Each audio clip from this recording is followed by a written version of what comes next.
water loop.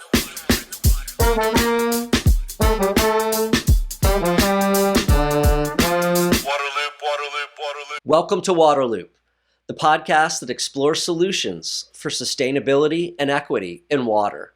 I'm the host, Travis Loop.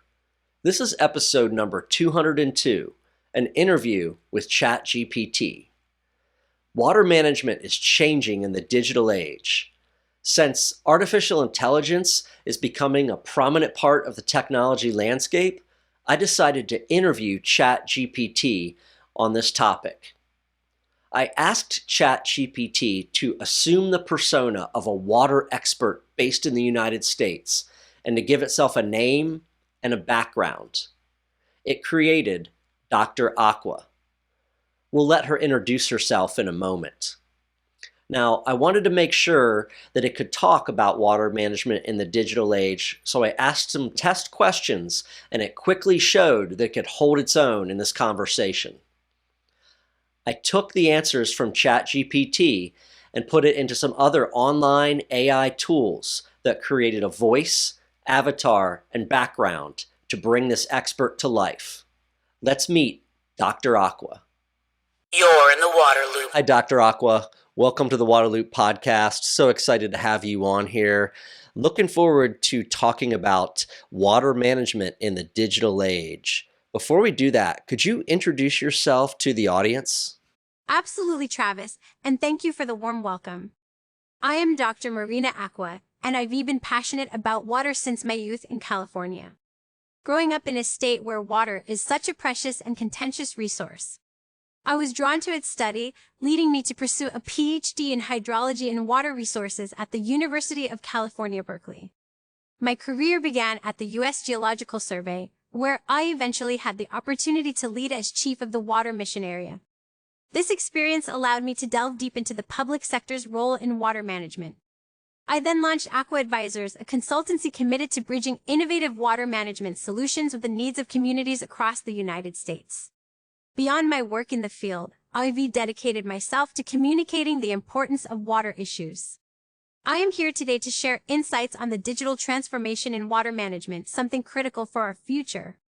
And I am delighted to be with you on Waterloop. What an incredible background. Could certainly spend a whole episode talking about the water situation in California. I can see how growing up there was so formative for you. And also your work at USGS, just a leading scientific agency, fascinating too. But we're here to talk about the digital era. What does that mean when we hear that phrase, and what does it mean for water management? The digital age refers to the current era characterized by the shift from traditional industry brought by industrialization to an economy based on the manipulation of information. It's an era where technology has become intertwined with every aspect of daily life, and where data has become a currency as valuable as the dollar. For the water sector, the digital age signifies an unprecedented opportunity. It's the integration of digital technology into all areas of water management.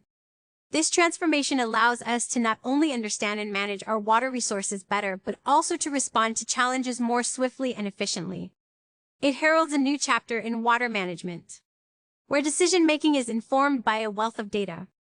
Models are sophisticated and learning-enabled, and the relationship between water systems and their users is more transparent and interactive than ever before. It is certainly a time of change, and the rapid pace of change in this digital era often leaves me dizzy trying to keep up with everything, even just in the water sector. Let's drill down a little bit. Could you talk about some more specifics, some of the things that are emerging in the water industry that are beneficial, some of the tools that we're using? One of the most significant changes is the integration of the Internet of Things, or IoT, which allows for a network of physical devices to collect and exchange real-time data.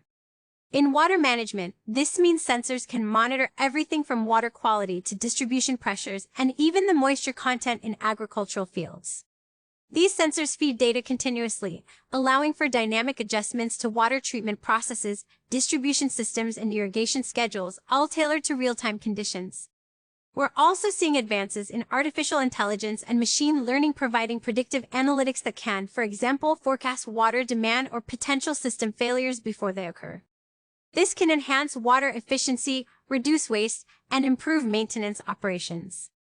Furthermore, geographic information systems, or GIS, have become more sophisticated, enabling us to visualize water systems in intricate detail. This spatial analysis helps in managing everything from urban water systems to entire watersheds, allowing for more informed decision-making. But perhaps the most transformative aspect is the increasing ability to democratize data. With cloud computing, information about water resources can be stored and accessed remotely, ensuring that decisions can be made using the most up-to-date information. This accessibility fosters better collaboration across sectors and disciplines, from engineers and urban planners to policymakers and community stakeholders. What ties all these technologies together is not just the ability to gather vast amounts of data, but to analyze and act upon it swiftly, fostering a more proactive and preventative approach to water management. This is the essence of how the digital age is reshaping our field-turning water management into a more data-driven and responsive practice, which is essential in the face of climate change and increasing water scarcity challenges. Let me follow up on your point about data, if I could. There is so much data out there coming in from all different directions. Many benefits, as you touched on there. But is it a problem? How can the water sector handle this volume of data? The sheer volume of data can indeed become overwhelming. Water managers are contending with information from sensors, satellite images, user consumption patterns, and more. The challenge is not only in collecting data but in storing, managing, and interpreting them. It requires significant computing resources and sophisticated algorithms, which can be costly and complex to implement. Moreover, the skills required to manage data are not traditionally part of a water manager's training. There is a growing need for cross-disciplinary expertise, where data scientists and IT professionals work alongside hydrologists and engineers. It's also worth mentioning that more data doesn't automatically equate to better outcomes. The quality of data is crucial. Inaccurate, irrelevant, or poorly timed data can lead to misguided conclusions and actions. It's about having the right data at the right time and being able to discern which data will inform the best outcomes for water management objectives. One of the issues that's also come up with all of this data and the Internet of Things and connectivity is cybersecurity. Could you talk about why that's important in water management and just how the sector is doing on cybersecurity? As we adopt digital technologies, we inevitably expose critical infrastructure to cyber threats. They open up vulnerabilities for attacks that can disrupt water supply, contaminate water quality, or even cause physical damage to the infrastructure. Improving cybersecurity in our water systems requires a multi-layered approach. First, there needs to be a robust framework of standards and best practices that water utilities of all sizes can implement. Education is key. We must ensure that every stakeholder, from the operator to the manager, is aware of the potential cyber risks and train on the best practices to mitigate these threats. Secondly, we should employ state-of-the-art security technologies, including real-time monitoring, intrusion detection systems, and strong authentication processes. And thirdly, there must be a concerted effort for continuous improvement and adaptation, because the nature of cyber threats is ever evolving. Well, Dr. Aqua, I'm going to ask you about a bunch of specific topics that are on my mind and are at the top of the list for water management: digital tools, technology platforms. I want to ask about first, digital twins. What are they and why are they beneficial for water management? Digital twins are essentially virtual replicas of physical systems, and in the water utility industry, they are game changers. They allow us to create a comprehensive digital model of a water system, be it a treatment plant, distribution network, or an entire watershed. These models integrate real-time data from sensors with historical data, hydraulic models, and predictive analytics. By harnessing the power of these digital twins, utility managers and engineers can simulate various scenarios, predict outcomes, troubleshoot potential problems, and make informed decisions without impacting the actual physical system. Digital twins enhance operational efficiency, reduce costs by preempting issues, improve service reliability, and extend the lifespan of infrastructure through better maintenance schedules. They also serve as a vital educational tool, providing a visual and interactive means to understand complex water systems. One of the hot areas of technology are drones and robots. I see videos of this stuff all the time. They're everywhere. What role are they playing in water management? Drones and robots are revolutionizing water management by providing innovative solutions for monitoring, maintenance, and data collection. They've become our eyes and hands in places that are either too risky or too remote for humans to access efficiently. For instance, drones are being deployed to conduct aerial surveys of watersheds, reservoirs, and treatment facilities, offering real-time, high-resolution imagery. This is valuable for tracking changes in infrastructure, monitoring environmental conditions, and even detecting leaks or potential points of contamination in a fraction of the time it would take on the ground. Underwater robots, on the other hand, are proving to be indispensable for tasks like inspecting pipelines, surveying underwater infrastructure, and collecting samples from depths that would be challenging and costly to reach with divers. They can remain submerged for extended periods, gathering data on water quality, temperature, and other critical parameters. I want to ask about a topic that you're very close to, artificial intelligence. What role is artificial intelligence starting to play in the water sector, and how might that evolve in the near future? Artificial intelligence holds incredible potential to transform water management through predictive analytics, automation, and optimization. It's like having a super smart assistant that can analyze vast amounts of data, learn from it, and make recommendations in real time. With AI, we can predict water demand more accurately, model complex water systems, and anticipate potential system failures before they occur. This means utilities can optimize operations and reduce waste.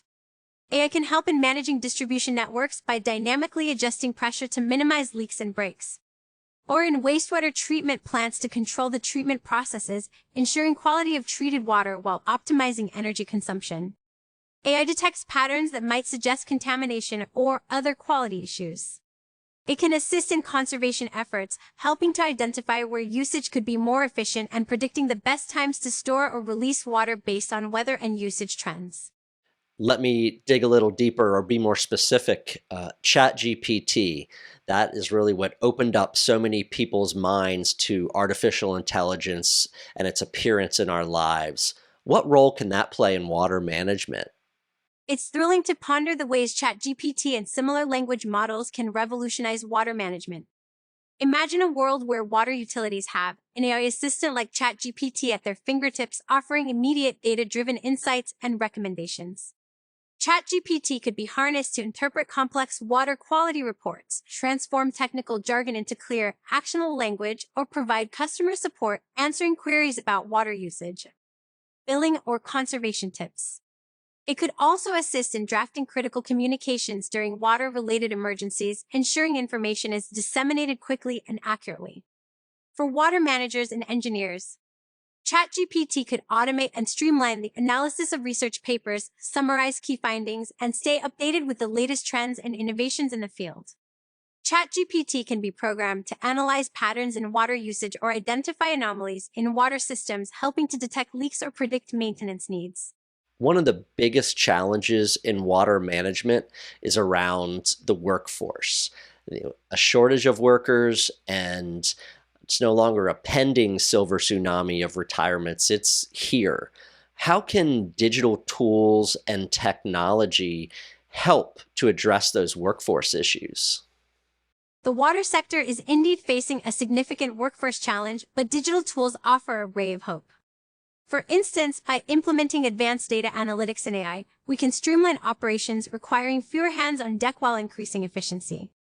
These systems can predict maintenance needs, allowing staff to focus on preventive measures rather than reactive ones. Remote monitoring and management technologies also mean that fewer workers need to be on site, which is particularly useful in attracting a new generation of employees who value flexibility and work-life balance. It can also reduce the need for specialized staff to be present at multiple locations, as one expert can oversee operations across various sites. In terms of knowledge transfer from retiring workers, virtual reality can be used to create training modules that capture expertise of seasoned workers before they retire, allowing this knowledge to be passed on to newcomers in an engaging and interactive way. Clearly, there are many, many benefits to this digital era when it comes to water management. What are some of the problems and pitfalls? What are the obstacles? What do we have to be wary of or make sure we address? Like any significant shift, the digital age does introduce challenges. One concern is cybersecurity. As we integrate more sophisticated digital systems, the risk of cyber attacks grows. These systems often control critical water infrastructure, so a breach can have serious consequences. Another issue is the digital divide. Not all communities have the same level of access to digital technologies or the expertise to manage them. This can widen the gap between communities, potentially leading to inequalities in water quality and reliability. Data management is another challenge. With the influx of data from smart sensors and IoT devices, water utilities must be able to store, process, and analyze large volumes of data. This requires investments in data infrastructure and skilled personnel. Let's not overlook the environmental impact. The production, operation, and disposal of digital technology all have carbon footprints that we must consider as part of our management strategies. I'm very curious as to where the water space stands compared to other industries in adoption of digital tools and technology. How do we compare? What's that look like? Certainly, the water sector has been traditionally conservative in adopting new technologies, particularly digital tools, when compared to industries such as finance, retail, or telecommunications. The reasons range from regulatory constraints, the need for robust and fail-safe systems due to the critical nature of water services, to the often public sector nature of water management, which can be slower to innovate due to budgetary and bureaucratic hurdles. However, this is rapidly changing. The water sector is recognizing the immense value digital tools offer in improving efficiency, predicting system failures, enhancing customer service, and managing resources more sustainably. Now, adoption of these technologies is not yet widespread across all areas of water management. Smaller utilities may struggle with the upfront costs and expertise required. But as these technologies become more cost-effective and user-friendly, we're seeing a broader uptake in the industry. So what happens if folks decide, you know what, I'm not adopting that digital tool. I'm not going to use that technology and just kind of take a pass on some of these things. The stakes are high when it comes to the adoption of digital tools. If we don't embrace these technologies, we risk falling behind in several critical areas. Without the insights provided by advanced analytics, for example, we're less equipped to predict and prevent system failures, which can lead to disruptions in service and potentially catastrophic infrastructure damage. Furthermore, as climate variability intensifies, the ability to manage water resources becomes more challenging. Digital tools give us the capability to monitor systems in real time, optimize water usage, and efficiently allocate resources. In terms of customer service, without digital engagement, we miss out on building trust and transparency with the public we serve. Lastly, let's not forget the financial implications. Digital tools can lead to significant cost savings by identifying inefficiencies, reducing energy use, and prolonging the life of existing infrastructure through predictive maintenance.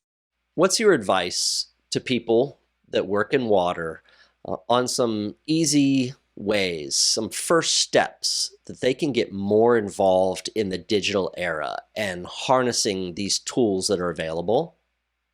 If you're looking to integrate digital tools into your workflow, the first step is to start small and focus on the most pressing challenges. A good beginning point is to implement sensor technology to monitor water quality and infrastructure integrity. Next, consider leveraging cloud computing to store and analyze the data collected. Cloud platforms offer scalability and can be more cost-effective with the added benefit of remote access to information. Also, don't overlook the power of mobile technology. Equipping field staff with tablets or smartphones connected to centralized systems can streamline reporting and maintenance tasks. And training is crucial. Ensure that your team understands how to use these new tools effectively. It might mean investing in some workshops or courses. Finally, keep the lines of communication open with other water professionals.